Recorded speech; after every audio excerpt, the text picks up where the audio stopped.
মানুষের ভাগ্য কখন কেমন ভগবান কিভাবে লিখে রেখেছে কেউই জানে না। দেখো, শুরুটা আমার এত সুন্দর হয়েছিল, কিন্তু শেষটা এত খারাপ হবে সত্যি বুঝতে পারিনি।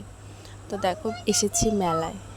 এটা হচ্ছে দুপুরবেলা শুরু করছি ব্লগটা। বন্ধুরা, সবাইকে শুভ দুপুর। তোমরা সকলেই কেমন আছো?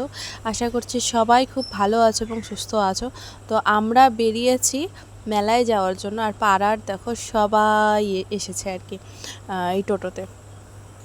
এরা নতুন টোটো কিনেছে, তো এদের নতুন টোটোতে আজকে আমরা ফার্স্ট যাত্রী, মানে আমরা ফার্স্ট যাচ্ছি। না আমার পাটা একটু বার করি কি চিপাচিপি করে 10 টাকার বেশি আমি দিব না। একটা ওই ভাই গো বাবা দিকে এখানে গাড়ি রাখে।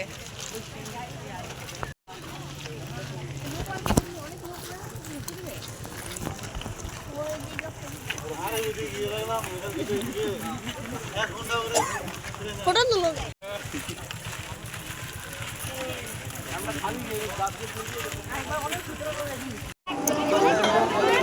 আরে আগে চলো না।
কলা লটকা মিলাই নেই 300 গ্রাম আছে 20 টাকা, ওখানে লাগবে 20 টাকা 30 টাকা পোয়া।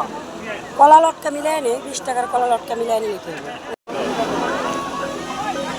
এগুলো এখন ব্যাগটা দিন।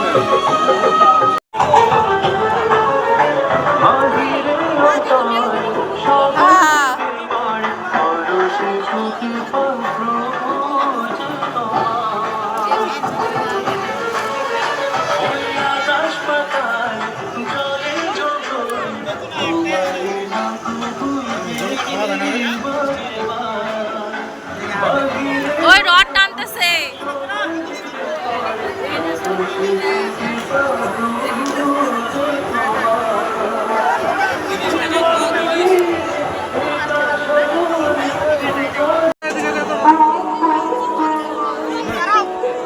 মনে ধরিস আমি ঢিল দিয়ে দিই।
প্রত্যেকটা মেলায় দেখবে খুব বয়স্ক ঠাম্মারা বা দাদুরা দেখবে যে এই তিলকটা কেটে দেয়। হয়তো 5 টাকা 10 টাকা যে যেমন পায় তেমন দেয়। তো আমি দিয়েছি 20 টাকা।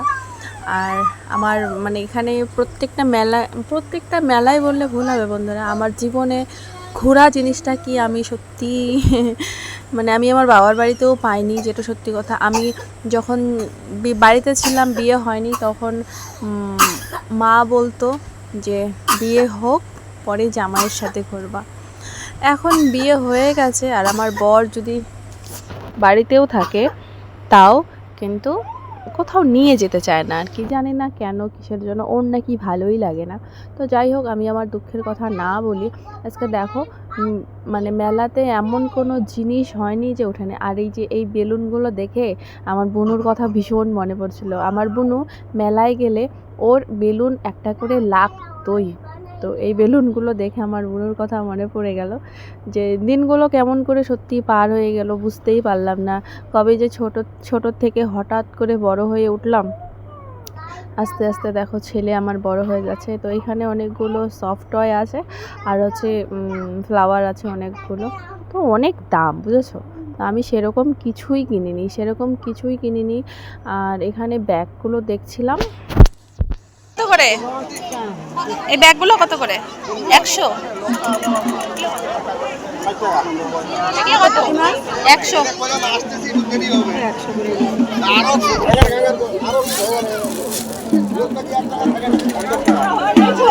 ওইটা দাও তো, যে কালোটা। দেখে ফুটে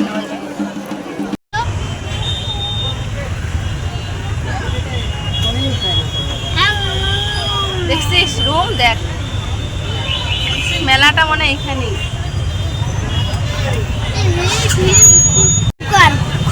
জঙ্গলগুলো দেখা আবার ঘুরে গেছে। এতক্ষণ মানে 2 ঘন্টা ট্রাফিকে আটকে ছিলাম আর আমার তো এদিকে মন খালি বলছে ছেলে কি করছে। যদিও বা ছেলে তার ঠাম্মা দাদানের সঙ্গে থাকে, তারপরেও মায়ের মন বুঝোই তো। তারপরে হরিবাড়িতে দেখো আরেকটা পুজো হচ্ছে, আজকে একটা নতুন মন্দির উদ্বোধন হয়েছে।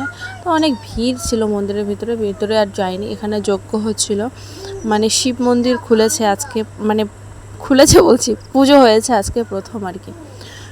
আর এখানে হচ্ছে অনুষ্ঠান।